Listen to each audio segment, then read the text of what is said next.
बच्चों question number 6 तो बिल्कुल सेम है, 3, 4, 5, 6 तो बिल्कुल सेम है, ठीक है। लिखा हुआ है कि मोहिनी परचेज्ड कंप्यूटर फॉर इतना rupees including VAT at 4%, what is the original price of computer. ये तो बिल्कुल सेम है, आप लोग तो बिल्कुल अच्छे से बना लोगे अपने कॉपी में, बिकॉज अगर एक क्वेश्चन समझ जाओगे तो हर क्वेश्चन आप लोग आसानी से बना लोगे। तो ये फाइनल प्राइस ऑफ कंप्यूटर कितना दिया है बच्चों, क्वेश्चन में 6 सॉल्व कर रहे हैं ना, तो 37,960 रुपीज़ ये दिया हुआ, ठीक है। और टैक्स कितना लग रहा है, 4% टैक्स लग रहा है, ठीक है। ओरिजिनल प्राइस मांगा तो let the original price be x, rupees x, okay बच्चों। तो टैक्स जो लगता है किस पे लगता है, ओरिजिनल प्राइस पे लगता है, तो 4% ऑफ ओरिजिनल प्राइस क्या है मेरा, एक्स है, ओके। तो 4/100 मल्टीप्लाइड बाई एक्स, ऑफ की जगह पर मल्टीप्लाई, ठीक है। उसके बाद फिर क्या होता है, अगर ये इसके बाद ये होता है 4x/100, 4x/100 मेरा ये आ गया, ठीक है। अब हम क्या करते हैं, हम जैसे कि हमको मालूम है ओरिजिनल प्राइस में टैक्स ऐड होता है, तो मेरा फाइनल प्राइस आता है, क्या आता है मेरा यहाँ पर फाइनल प्राइस आता है, क्या आता है बच्चों, यहाँ पर मेरा यहाँ पर फाइनल प्राइस आता है। ओरिजिनल प्राइस मेरा क्या है यहाँ पर एक्स है, टैक्स में क्या निकला था 4x/100, ओरिजिनल प्राइस में क्या है 37,960 है ना बच्चों। इसे अब सॉल्व करते हैं, ये फाइनल प्राइस मेरा है, ठीक है। अब यहाँ पर एलसीएम लेंगे, 100 और 1 का तो 100 आएगा, 1 की टेबल 100 कितनी बार में आता है, 100 बार में आता है, तो 100 को न्यूमरेटर से मल्टीप्लाई करेंगे तो 100x प्लस इसी तरह से 100 की टेबल 100 1 बार में आता है, 1 को 4x मल्टीप्लाई करेंगे तो 4x = 37,960। उसके बाद ये दोनों को हम लोग ऐड कर देंगे तो 104x हो जाएगा बाई 100 = 37,960 बच्चों। आई होप कि आप लोगों को अच्छी तरह समझ में आ रहा होगा। अब ये 104x इधर रहेगा, बोलेगा 100 को तुम RHS में जाओ, तो RHS यहाँ पर 100 यहाँ पर डिवाइड के फॉर्म में था, तो RHS में जाएगा तो मल्टीप्लाई के फॉर्म में चला आएगा, मल्टीप्लाई में चला आया। अब यहाँ पर 104 को बोलेगा x कि तुम भी जाओगे, यहाँ पर तनहा रहना है, तो 104x के साथ मल्टीप्लाई के फॉर्म में था, तो ये इधर जाकर डिवाइड के फॉर्म में चला जाएगा बच्चों, ठीक है। इसके बाद इसे हम लोग सॉल्व करते हैं, ठीक है। तो 104 को 37,960 से डिवाइड करके देखते हैं, यहाँ पर डायरेक्ट कट रहा है कि नहीं कट रहा है, 104, ओके यही था ना बच्चों। तो यहाँ पर 3 बार में कट रहा है, 3 4 12, 3 1 3, 9 में से 2 गया 7, 7 में से गया 6, 6, ठीक है। अब ये 6 बार में कट रहा है, 6 4 24, 6 4 24, 6 में से 4 गया 2, 7 में से 2 गया 5, ओके 0। ये 5 में से 5 बार में कट रहा है, 5 4 20, 5 में से 5, इच मीन्स ये कितनी बार में कट रहा है, 365 बार में कट रहा है, डायरेक्ट काट दो 365, ओके बच्चों। तो यहाँ पर एक्स का वैल्यू क्या आ गया बच्चों, 365 मल्टीप्लाइड बाई 100, यही आया ना, = 36500 ये आया। इट मीन्स ओरिजिनल प्राइस मेरा क्या है मेरे बच्चों, ओरिजिनल प्राइस मैंने क्या माना था, एक्स माना था ना, और एक्स का वैल्यू क्या है मेरा 36500, यही मेरा आंसर है। आप अपनी बुक में मिला लीजिएगा बच्चों, ठीक है। चलो हम नेक्स्ट क्वेश्चन में अब बढ़ते हैं बच्चों। हम लोग सॉल्व करते हैं क्वेश्चन नंबर 7, ठीक है। क्वेश्चन नंबर 7 में लिखा हुआ Sajal purchased some car parts for इतना rupees including VAT at 12%, find its original cost, ठीक है। तो यहाँ पर देखो, यहाँ पर क्या लिखा हुआ है कि सजल ने क्या किया, कुछ कार के पार्ट्स खरीदे इतने रुपीज़ में और उसमें टैक्स ऑलरेडी ऐड था, तो बोलो कि ओरिजिनल कॉस्ट कितना होगा, जब टैक्स विदाउट टैक्स का ओरिजिनल कॉस्ट कितना होगा, ये मांग रहा है, ठीक है। तो हम बनाते हैं 3 4 5 6, ये पाँचों बिल्कुल 5 6 7, 3 4 5 6 7, ये 5 क्वेश्चन है ना, ये बिल्कुल सेम है। चलो हम लोग उसे बनाते हैं। क्वेश्चन नंबर 7 है, ये क्या है क्वेश्चन नंबर 7, ठीक है।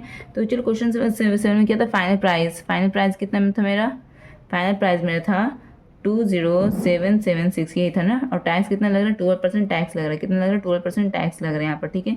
और यहाँ पर ओरिजिनल प्राइस मेरा बच्चों, ओरिजिनल प्राइस यहाँ पे क्या है मेरा, ओरिजिनल प्राइस, ठीक है। ओरिजिनल प्राइस यहाँ पे क्या है, यहाँ पर एक्स मान लिया, ठीक है। यहाँ पे क्या है, लेट दी ओरिजिनल प्राइस भी एक्स, क्या है ओरिजिनल प्राइस भी एक्स, ठीक है। अब यहाँ पे सॉल्व करते हैं, तो टैक्स किस पर लगता है, ओरिजिनल प्राइस पर लगता है, 12% ऑफ ओरिजिनल प्राइस एक्स हो गया, 12/100 इंटू एक्स = क्या होगा 12x/100, यही आया ना बच्चों। अब जैसे कि मालूम है कि हमको ओरिजिनल प्राइस में हम लोग क्या करते हैं, टैक्स ऐड करते हैं, तो मेरा फाइनल प्राइस निकलता है, फाइनल प्राइस। तो यहाँ पर ओरिजिनल प्राइस में क्या है एक्स है, और टैक्स में कितना आया था 12x/100, यही आया था ना बच्चों, = फाइनल प्राइस मेरा क्या है 20776 ही है ना। अब यहाँ पर हम लोग एलसीएम ले लेते हैं, 1 और 100 का एलसीएम लेंगे तो क्या आ जाएगा 100। 1 की टेबल में 100 कितनी बार में आता है 100 बार में आता है। 100 को x मल्टीप्लाई करेंगे तो 100x प्लस 12x इधर हो जाएगा, बिकॉज 100 की टेबल में 100 1 बार में आता है, तो 1 को 12 से मल्टीप्लाई करेंगे तो 12x हो जाएगा 20776। अब हम नेक्स्ट करते हैं यहाँ पर 100 और 12 को ऐड करते हैं तो 112x/100, ठीक है, ये आ जाएगा बच्चों इज इक्वल टू 20776। अब नेक्स्ट क्या करते हैं, 100 यहाँ पर डिवीजन के फॉर्म में है तो 12x बोलेगा कि 100 तुम चले जाओ RHS में, तो ये क्या हो जाएगा यहाँ पर मल्टीप्लिकेशन के फॉर्म में आ जाएगा, ठीक है, इज इक्वल टू क्या होगा x यहाँ पर तनहा रह जाएगा और 12 को बोलेगा तुम भी RHS में चले जाओ, जिसकी वजह कर यहाँ पर क्या होगा बच्चों, यहाँ पर 12 डिवाइड में आ जाएगा, ठीक है। अब इसे सॉल्व करते हैं, 4 3 12, 4 5 20, 4 4 5 6 7, 4 8 32, 4 9 36, 4 4 16 हो गया। अब इसे भी सॉल्व कर देते हैं। तो बच्चे यहाँ पे 112 था, यहाँ पर 112, ठीक है, यहाँ पर से मैंने यहाँ पर सिर्फ 12 उतार देते हैं और एक्चुअली यहाँ पर 112, ठीक है, तो यहाँ पर 112 रहेगा।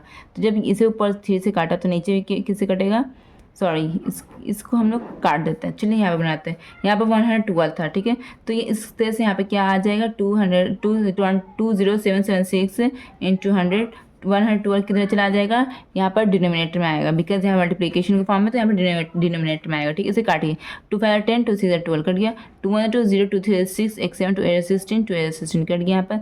अब इसे फिर से काटिए, 2 2 4, 5 2 8 16 कटा है यहाँ पर, 2 5 10, 2 1 2 और 2 9 18, 2 4 8 कटा बच्चों। अब अगेन काटे, 2 1 2, 2 4 8 कट गया यहाँ पर, 2 2 4, 1 5 2 5 10, 2 9 18 19, 2 7 14 कटा। अब उसके बाद फिर इसे काटना है, ठीक है, 7 2 14 कटा, 7 3 21 बजिए, 4 7 से 49, 7 7, ओके। अब उसके बाद 2 1 2, 2 5 10, 2 0 0, ठीक है।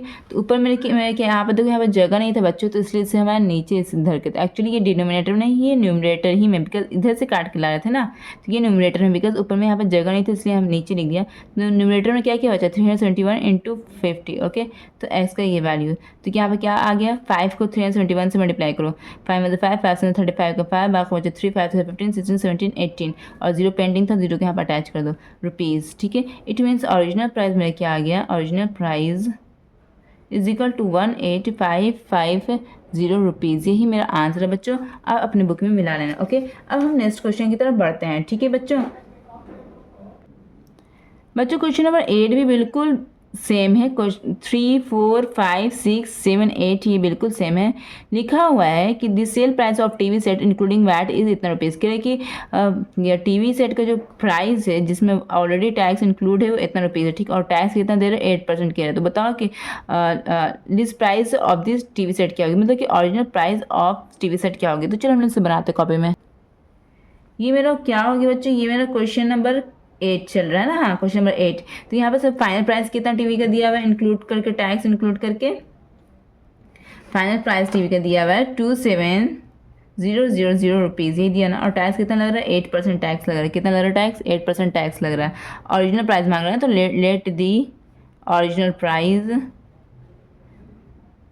बी रुपीज़ एक्स, ओके बच्चों। अब यहाँ पे क्या करना है, टैक्स इस पर लगता है, ओरिजिनल प्राइस पर लगता है, तो 8% ऑफ एक्स कितना हो जाएगा बच्चों, 8/100 multiplied by x is equal to 8x/100, okay बच्चों।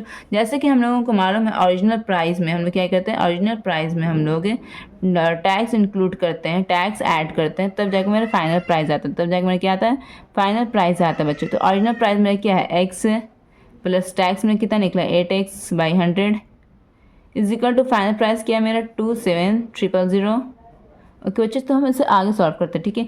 यहाँ पे देखो, यहाँ पे 1 है छुपा हुआ, ठीक है, 1 और 100 का एलसीएम लेते हैं। तो बच्चे जब हम 1 और 100 का एलसीएम ले आ जाए तो 1 की टेबल 100 कितनी बार में आता है, 100 बार में आता है। 100 को न्यूमरेटर से मल्टीप्लाई किया तो 100x हो गया, प्लस 100 के टेबल में 100 कितनी बार में आता है, 1 बार में आता है। 1 को 8x से मल्टीप्लाई किया तो 8x इज इक्वल टू क्या आ गया मेरा 27,000, ओके बच्चों, 100 और 8 को यहाँ पर ऐड कर दिया तो 108x आ गया बच्चों। उसके बाद यहाँ पर 100 नीचे रहा इज इक्वल टू 27000। ओके, उसके बाद क्या करना बच्चों, यहाँ पर 108 इधर रहेगा, 108x इधर रहेगा और 100 को बोलेगा तुम RHS में चले जाओ। 100 यहाँ पर डिवाइड के फॉर्म में है, जब RHS में ये जाएगा तो मल्टीप्लिकेशन के फॉर्म में चला जाएगा। जैसे कि देखो इस तरह यहाँ पर मल्टीप्लिकेशन के फॉर्म में चला जाएगा। चला गया बच्चों। अब यहाँ पे क्या करना है, 100x यहाँ पर अकेले रहना चाहेगा और 108 को बोलेगा कि तुम भी RHS में जाओ। जब 108 यहाँ पर RHS में जाएगा तो बताओ कि किस फॉर्म में जाना चाहिए। यहाँ पर ये मल्टीप्लाई के रिलेशन में था तो यहाँ पर आ जाएगा तो डिवाइड के रिलेशन में आ जाएगा। ठीक है, चलो अब हम लोग इसे सॉल्व करते हैं। चलो सॉल्व करते हैं इसे। 4 to the 8 9 10 4, हाँ 4 to the 8 9 10 4 7 28 हो गया और कट गया ये। अब इसे काटते हैं हम लोग। 4 6 24, 4 7 28, 4 5 20, 0 कट गया ये बच्चों। अब अगेन इसे काटते हैं। 9 3 27, 9 7 63, 9 5 45, 0 कट गया ये बच्चों। अब अगेन ये 3 से कटेगा। 3 1 3, 3 2 6, 6 7 3 5 15, 1 कट गया। तो इट मीन्स यहाँ पर 0 होगा। ठीक है, तो इट मीन्स यहाँ पर आंसर क्या आ जाएगा बच्चों, x is equal to 250 multiplied by 100, यही आ जाएगा ना। तो इज इक्वल टू यहाँ पे क्या आना चाहिए, 250030, तो बस ऐसा अटैच कर दीजिए। ठीक है, ये मेरा क्या निकला, ये मेरा ओरिजिनल प्राइस निकला। ये मेरा क्या निकला, ओरिजिनल प्राइस। ओरिजिनल प्राइस मेरा क्या माना था मैंने, x माना था और x का वैल्यू क्या आया 25000, यही था ना। तो ये मेरा ओरिजिनल प्राइस निकल गया बच्चों, यही मेरा आंसर है। आप अपने बुक में चेक कर लेना। अब हम नेक्स्ट क्वेश्चन की तरफ बढ़ते हैं।